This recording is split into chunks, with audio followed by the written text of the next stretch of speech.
तो hi everyone, welcome to my channel great mind learning. और आज हम करेंगे क्लास 9 की एक्सरसाइज 4.2। तो फर्स्ट क्वेश्चन है आपका फैक्टर कम्प्लीटली, और आपको इस तरह से एक कुछ नंबर्स और वेरिएबल का कॉम्बिनेशन दिया है। अब आपका काम आएगा आइडेंटिटी वाला पेज जो हमने फर्स्ट एक्सरसाइज में बनाया था। अब हमें कुछ नहीं करना, हमें अपने क्वेश्चन को मैच करना है कि किसके साथ ये ज़्यादा परफेक्टली मैच हो रहा है। ठीक है, तो अब आप देखो आपकी आइडेंटिटी, अगर हम देखो और मैच करो, देखो आइडेंटिटी में आपको लेफ़्ट साइड गिवन हो सकती है तो आप उसकी राइट साइड लिख सकते हो। अगर किसी क्वेश्चन में राइट साइड गिवन है तो हम उसकी लेफ़्ट साइड में उसको लिख देते हैं। अब अगर आप देख पा रहे हो उसमें 3 डिजिट्स हैं आपकी, 2 डिजिट का स्क्वायर है और बीच में कुछ मिक्सचर है ना, हमें समझ नहीं आ रहा अभी। और साइन सारे क्या है, प्लस के। तो आप देखो किसमें 3 डिजिट है, 3 डिजिट या तो इसमें है या इसमें है, इस फॉर्मूले में हमारे। और प्लस वाली डिजिट मुझे इससे मैच होती हुई लगा रही है ना। इसे किस में कन्वर्ट करना है, लेफ़्ट साइड में। तो इसके लिए आपको इसमें से क्या फाइंड आउट करना है, मेन जो 2 नंबर फाइंड करने हैं। आप उसको एक्स भी वाई भी कह सकते हैं। आपको दिख रहा होगा कि ये पहले नंबर का स्क्वायर, ये दूसरे का स्क्वायर और बीच में इनका मिक्सचर। तो अब मेरा काम है ए और बी फाइंड करना। सबसे पहले मैं इसमें देख लेती हूँ ये किस चीज़, अभी तक हमने क्या किया, नंबर का स्क्वायर ओपन किया। अब स्क्वायर से वापस उसके स्क्वायर रूट में जाना, यानी कि ये है किसका स्क्वायर। तो 9 किसका स्क्वायर होता है, 3 का। और x किसका है, x का। तो क्या मैं इसको ऐसे लिख सकती हूँ, ठीक है, प्लस की जगह प्लस, प्लस की जगह। यहाँ पे देखो 16 किसका स्क्वायर है, 4 का। और y स्क्वायर किसका है, y का। तो क्या मैं इसको ऐसे लिख सकती हूँ। अब ये मेरे 2 स्क्वायर नंबर मुझे मिल चुके हैं और आपको पता है यही आपके a और b हो जाते हैं। ठीक है, a और b। अब बीच वाली टर्म को तो आपको सिर्फ क्रॉस चेक करना है कि क्या जो मेरा क्वेश्चन के हिसाब से और जो मेरा फॉर्मूले के हिसाब से बन रहा है वो दोनों सेम है। फॉर्मूला कहता है कि 2 इंटू ए, मेरा a है ये और मेरा b है ये। तो अब इसको ओरली देखो, 2 3 जा 6, 6 4 जा 24, एक्स वाई बिल्कुल मेरा सेम बन रहा है। इसका मतलब बस इसका एक ही स्टेप है, आपको ए और बी मिल चुका है।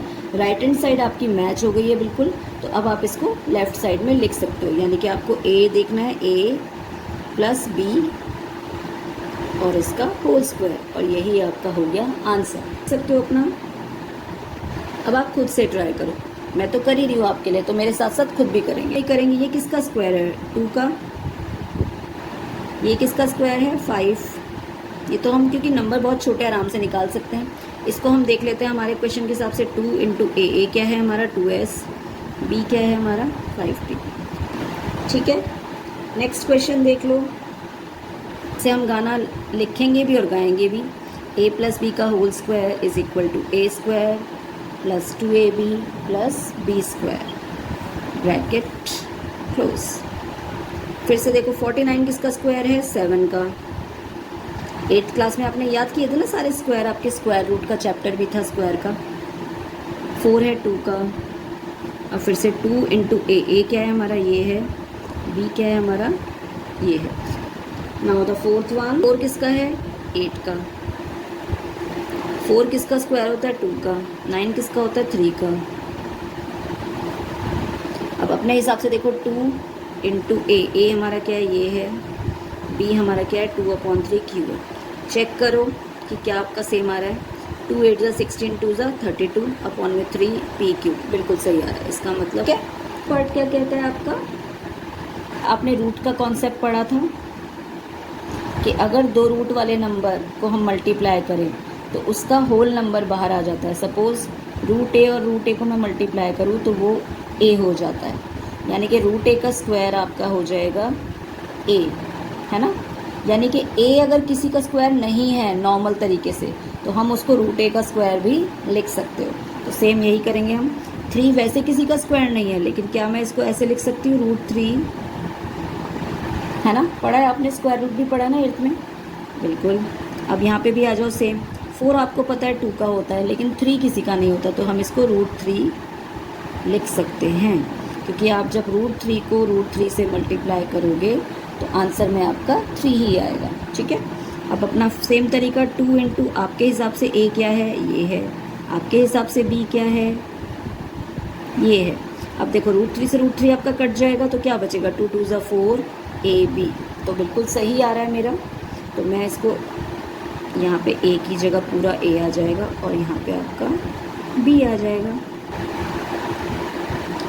तो यही तो खूबसूरती है मैथ्स की कि कोई भी क्लास में सीखी हुई चीज़ ऐसा नहीं है कि वहीं तक सीमित है, वो आगे भी काम आती है आपके। और स्क्वायर है 3 का, क्या 5 किसी का स्क्वायर होता है नॉर्मली? नहीं होता, तो हम इसको लिख सकते हैं √5।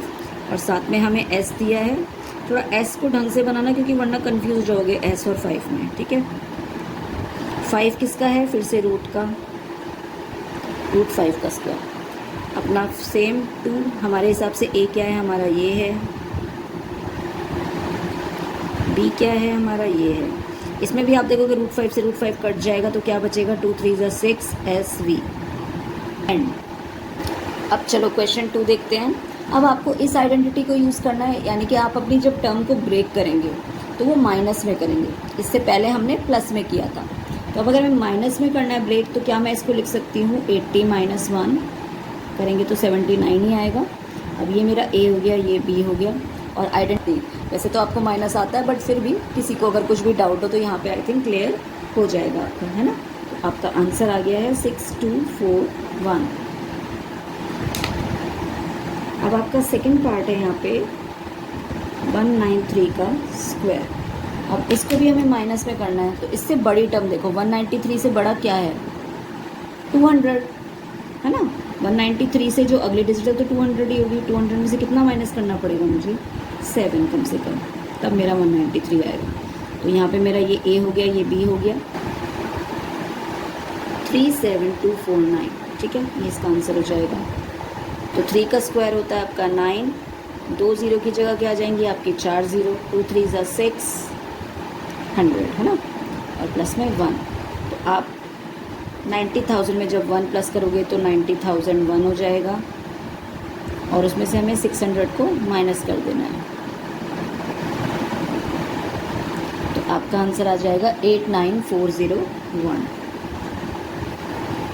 तो आई होप कि आपको ये सारे क्वेश्चन अच्छे से समझ में आ गए होंगे, क्योंकि बहुत सिंपल है, बिल्कुल एक प्लेफुल गेम की तरह, है ना। तो अगर आपको क्वेश्चन समझ में आए हैं तो वीडियो को लाइक करें, अपने दोस्तों के साथ इसको शेयर ज़रूर करें। Thank you.